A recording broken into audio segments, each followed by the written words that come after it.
I aften har vi premiere på en ny type reportageindslag. Her tager vores reportere selv kameraet på skulderen og filmer deres historier. Første historie handler om Inge Levin. Efter en trafikulykke var hun i fare for at blive lam, men en delfin ændrede hendes liv.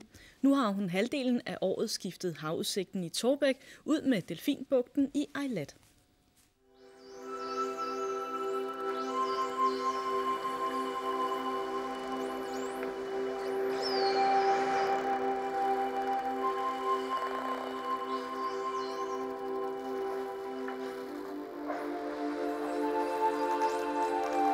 Det rører på alle følelser. Man kan blive meget glad og blive meget rørt. Det var noget af det, jeg blev første gang, jeg var ude at svømme med dem. Så kom der en hunddelfin, der hedder Domino, og svømmede rundt om mig.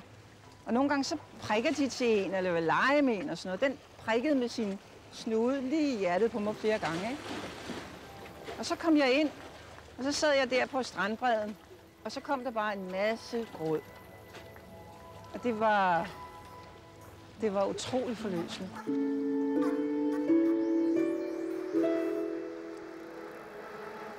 Jeg kom ud for en bilulykke i december 89.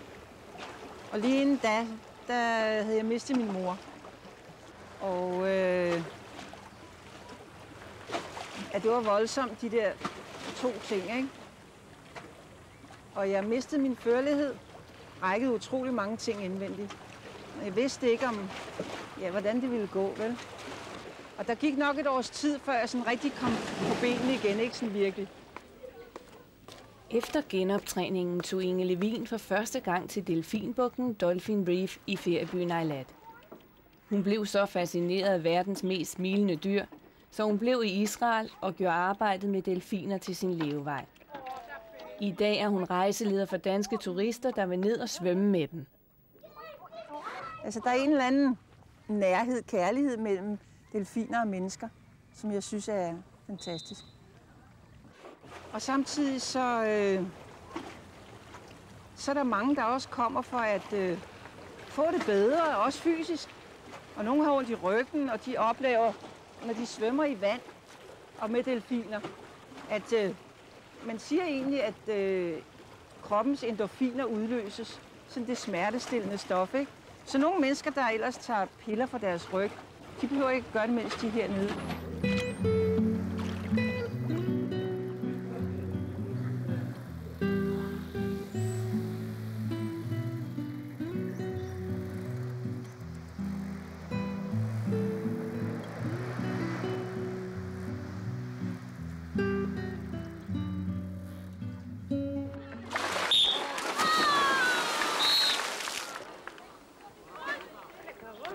Hver dag trænes der med delfinerne til glæde for turisterne.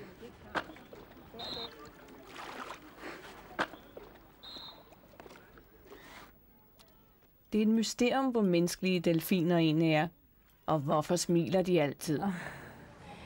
There's a story about that when God gave colors to all the animals, the dolphin were last in line, and all he got left was gray and black. So what he did is he said, because this is all I got left, I'm going to paint an eternal smile on your face so you'll always look happy. So this is the story I know, but this is how they look. I think it's great though. It's beautiful. Øjnene, de er rigtig søde. De smiler sådan. Munden smiler også. Each dolphin has a different personality, different looks. That what makes it special. I mean, each dolphin is an individual, just like people.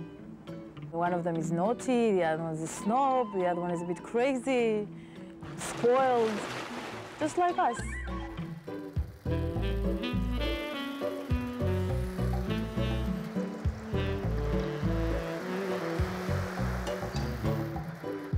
It's a unique animal. You don't meet it in every corner of the street like cats and dogs, although we love them as well, but it's special. They live in the water, they're intelligent, they feel nice, they really make you feel good.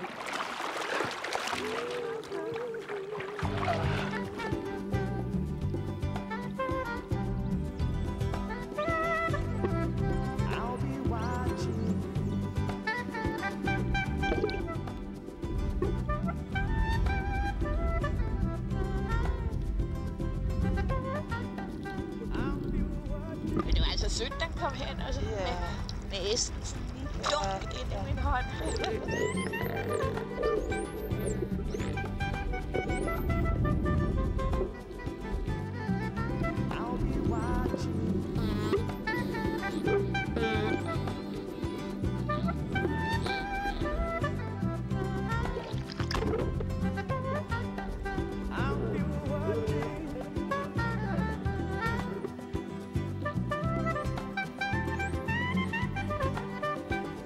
Der har jo været meget snak om delfiner, også i de alternative kredse, ikke? Hvor man ligesom guddommeliggjorde dem. På den måde, at de er bare så harmoniske altid, og de har ingen aggressioner. Og det er jo dejligt at tro på, fordi vi har altid sådan nogle... vi mennesker vil jo så gerne have noget balance og noget, der bare altid er godt. Men delfiner er også aggressive. Og man kan se, hvor vrede de kan blive, og hvor en kraft de har, når de ligesom kæmper med hinanden og slås. Så de slås også om førerposten og om hunderne. Så jeg kan godt lide ligesom at se dem, som de er. Og det gør dem ikke mindre gode eller mindre ægte, vel? Tværtimod. Det er ligesom om den vesterlandske verden er så meget i aktivitet, så vi stresser så meget, så vi næsten ikke kan følge med. Og nogle gange så tænker jeg, hvad er det, vi skal nå, ikke? At svømme med delfiner og være i nærheden af delfiner, der får man sådan en oplevelse af, at det er meget nuet. Og også betragte deres rytme. Hvordan de nogle gange er enormt aktive og svømmer og leger og kæmper og sådan noget, ikke? Og så nogle gange, hvordan de er enormt passive og tager pauserne, og så sker der ikke noget. Og så kan man slet ikke komme i kontakt med dem. Det synes jeg er meget, meget spændende. Det er også noget, jeg gerne selv vil endnu mere. Have noget af den der balance mellem aktivitet og passivitet. Og ikke bare være noget værd, fordi man gør noget. Men også være noget værd, blot fordi man eksisterer, eller man er i ingenting eller i pausen. Og zen-buddhisten, de siger noget om at sidde stille, ikke at gøre noget. Foråret kommer, og græsset gror af sig selv.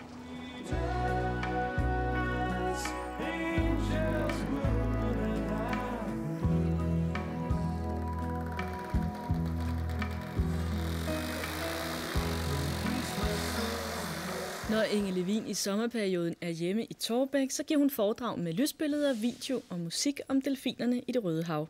Indslaget var produceret af vores reporter Marianne Leth.